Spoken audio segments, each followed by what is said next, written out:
gospel. Peace be to all. And to your spirit. The reading is from the Holy Gospel according to St. Luke. Glory to thee, O Lord, glory to thee. Let us attend. The Lord spoke this parable. There was a man who had 2 sons, and the younger of them said to his father, Father, give me the share of my property that falls to me. And he divided his living between them. Not many days later, the younger son gathered all he had and took his journey into a far country, and there he squandered his property in loose living. And when he had spent everything, a great famine arose in that country, and he began to be in want. So he went and joined himself to one of the citizens of that country, who sent him into the fields to feed swine. And he would gladly have fed on the pods that the swine ate, and no one gave him anything. But when he came to himself, he said, How many of my father's hired servants have bread enough and to spare? But I perish here with hunger. I will rise and go to my father, and I will say to him, Father, I have sinned against heaven and before you. I am no longer worthy to be called your son. Treat me as one of your hired servants. And he arose and came to his father. But while he was yet at a distance, his father saw him and had compassion, and ran and embraced him and kissed him. And the son said to him, Father, I have sinned against heaven and before you. I am no longer worthy to be called your son. But the father said to his servants, Bring quickly the best robe and put it on him, and put a ring on his hand and shoes on his feet, and bring the fatted calf and kill it, and let us eat and make merry. For this my son was dead and is alive again. He was lost and is found. And they began to make merry. Now his elder son was in the field, and as he came and drew near to the house, he heard music and dancing. And he called one of the servants and asked what this meant. And he said to him, Your brother has come, and your father has killed the fatted calf, because he has received him safe and sound. But the son was angry and refused to go in. His father came out and entreated him, but he answered his father, Lo, these many years I have served you, and I never disobeyed your command, yet you never gave me a kid, that I might make merry with my friends. But when this son of yours came, who has devoured your living with harlots, you killed for him the fatted calf. And he said to him, Son, you are always with me, and all that is mine is yours. It was fitting to make merry and be glad, for this your brother was dead and is alive. He was lost and is found.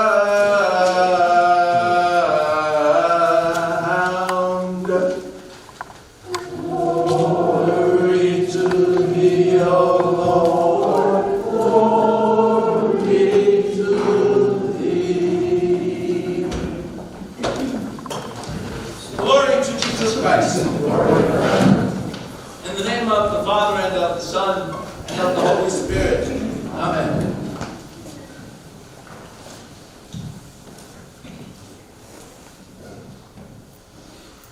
We are in, as needs to be repeated as many times as I can repeat it, we are in the period of preparation for the celebration of Great and Holy Pascha that we call the Great Lent.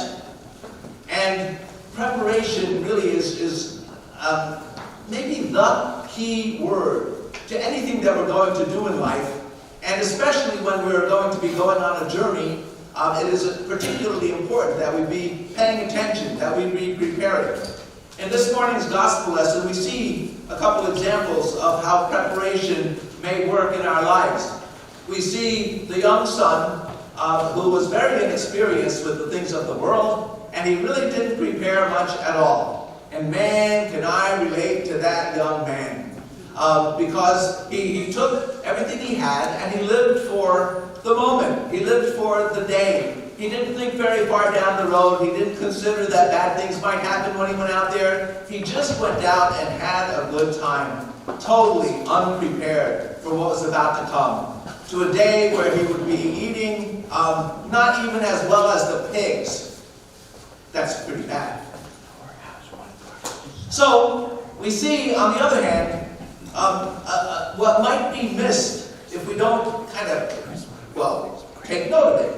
We see the father. And the father was prepared. He was prepared, on the one hand, to let his son go. And he was also very prepared to have his son return. Now we can imagine that as the son is coming home, it probably ran through his head a few times. Man, I wonder what I'm facing when I get there. I wonder if there'll be any kind of welcome for me. I don't know what I'm going to do. Man, have I been such a fool. I did all these things out there in town, and now I'm going to have to come back and face the music. And so, it might, we can imagine, even have been the case that he even turned around a few times along the way and said, nah, I can't go back there. And then he turned back. And it might have even been, in another kind of accounting, that even as he came over the crest of the hill, had he seen his father perhaps sitting on the porch, maybe having a martini, having a good time, really not looking out at the horizon, not prepared for his son's return. It might have been even at that point that the son could have looked and seen that his father was doing just fine, and that his father wasn't even thinking about him. But yet what we see in this parable is that the father was waiting. The father was anticipating, was prepared for his son's return. And so when the top of his son's head crested the horizon, he didn't wait for a second. He knew exactly what he was going to do. He was not shocked. He was not surprised. He may have been a little bit taken aback because of the day, because he would not have known the day. But never having given up hope, he knew exactly what he was going to do when his son showed up, when his head popped over the horizon. And he just took off running to go and greet his son. What a beautiful picture that is for us. And if we have any sense of preparation on our own, then you know what I'm talking about, because it takes us preparation to even be able to appreciate a story like this. And preparation, in the broader sense, simply means that we're paying attention, that we're learning some things, that we're noticing that there are things that are out of whack all over the place. And that ultimately, as Christians, the beautiful message is just this one, that the Father, that our God, is the non-factor in all of our lives. And that can sound like a strange word to use, but He's a non-factor because He's absolutely, perfectly, consistently loved, because that's what He is. And so when we look at our end of the bargain, even as the son may have been treading home, on the other hand, every time that he might have thought, can I really do this? On the second hand, he thought, yeah, I can, because I know my father. And because I know that my father, okay, there may be some price to pay, but I know that he will accept me warmly. But the son couldn't have even imagined just how warmly, because the son would have been thinking of his earthly father. And our earthly fathers are not like our heavenly Father. I've related that story that I heard back over 35 years ago, probably in the seminary, where Father Tom Hopko told about being a young priest and how he was teaching a class to some young children about the Lord's Prayer. And he said, that God is like your father.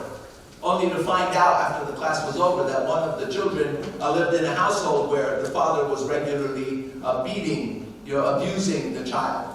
So we want to remember that if we had really good fathers, yeah, our fathers might have been a little bit like we might imagine God to be. But God is not at all like our fathers, not in another sense, because God never, ever has any sense of giving up or wondering about us.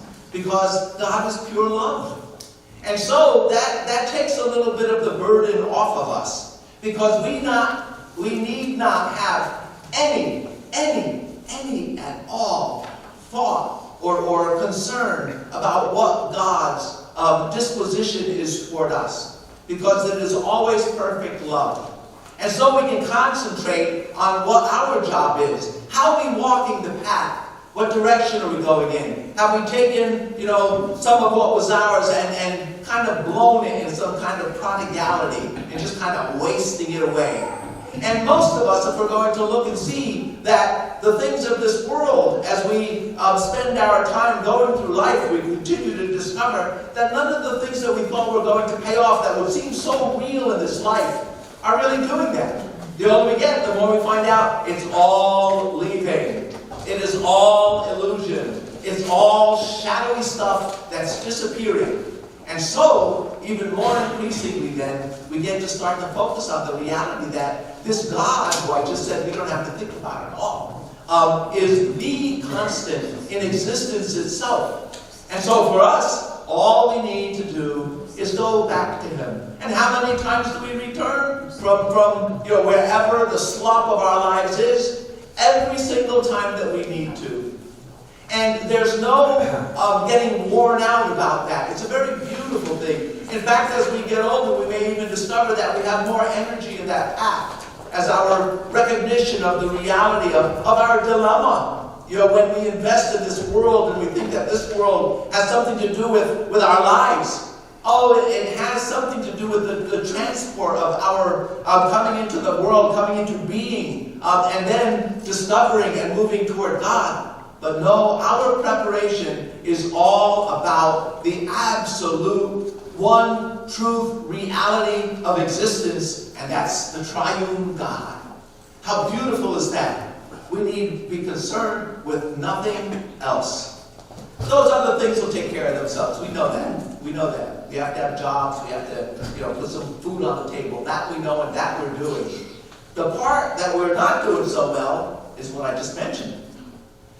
How many great Lents and Paschas have we been on the planet for, and how different are they becoming? Are they becoming vehicles to our glorification of God and our own deification? Of our becoming holy beings, of our becoming humble beings, of our becoming beings that are so at peace with everything, like the saints. The beauty of their example for us is that we see what it looks like to deal with everything and anything imaginable in life, and to do so in peace and joy and no disturbance at all. What a miracle.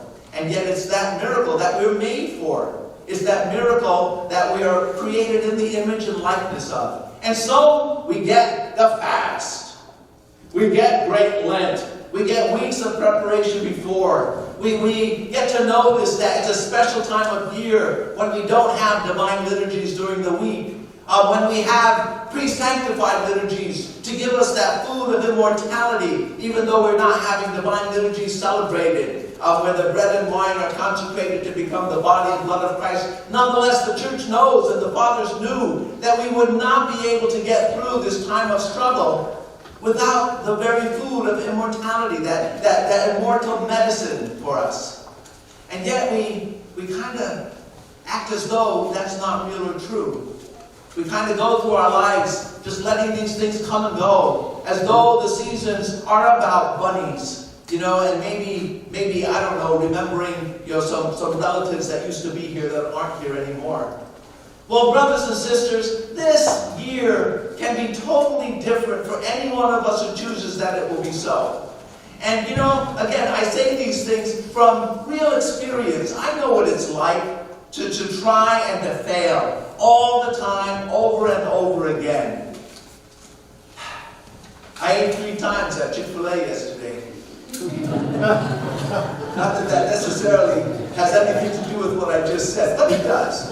When we come down to appetites, now I don't usually eat at Chick-fil-A that much, but I'm becoming a much greater fan of it. And since we had the incentive, I was there around 10 o'clock, and we met with a couple of the senior people here. And then I was there talking to somebody till about lunchtime, so I had lunch, and then my father-in-law needed to eat some supper, so I went back for supper.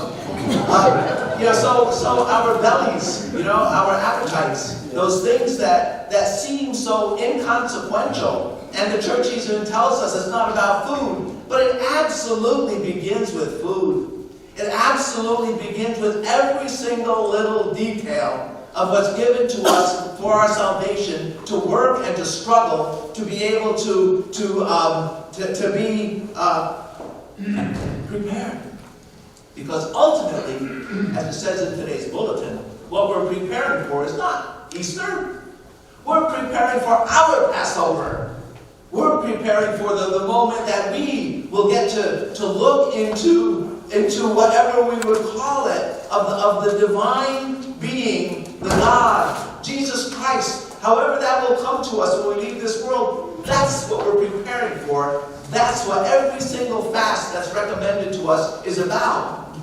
And that's where the great sadness, no doubt the father had great sadness when his son ran off to the city. And likewise, if we think about this a little bit, just about ourselves, it ought to make us kind of sad that we've been so negligent, and we've been protecting ourselves, that we've been pretending that somehow, we can just be useful in life, that's the goal. Well, it's not.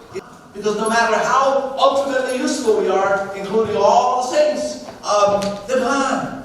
They're gone. And who knows what they're gone up into, except the beauty and the glory of the uncreated Godhead. That's what Lent is about. That's why I guess we started real early. It's in the bulletin today, showing you what we're past, showing you what's coming up, giving you some hint of what you can do.